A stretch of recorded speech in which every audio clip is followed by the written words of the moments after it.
Hello, this is Frontline here, and I am here to talk about something that I have noticed recently that really annoys me. The people who create and designs men's restrooms like to be jerks.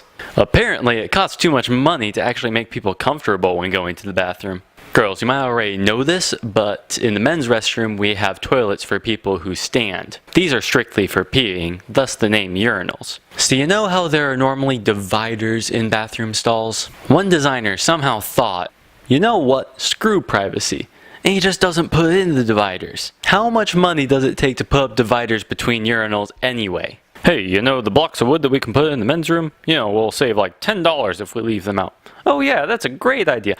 No, it's an awful idea. All the dividers need to do is connect to the wall and be tall enough not to look over. And because the designers of the restrooms clearly don't have in mind the concerns of the people, there needs to be a set of rules that people follow when using urinals. If I was to create a universal set of rules that every single person has to follow, the first thing I would have on the list is this conduct. Because many bathrooms don't have these dividers, standing next to someone on these devices is super awkward. But people do it anyway. The real reason I'm making this video is because of a recent situation I was in that I really couldn't comprehend. Imagine 4 urinals. Now, imagine the one on the far left being out of order. Now, imagine a random dude walking into the restroom and taking the middle one.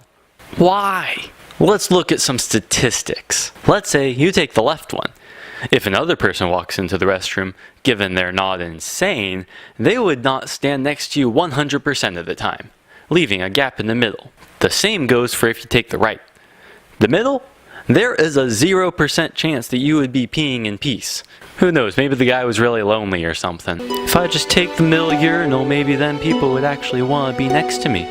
Well, if that's your logic, maybe you should just move to Japan where they literally shove people into trains. Or maybe you should just not rely on standing next to people in urinals for human interaction. Just a thought. And this is also why girls are so awesome. They never stand next to people in urinals. I appreciate you, female viewers. So next time you're in a public restroom, you better remember this. Don't be that guy who takes the middle urinal. I will find you.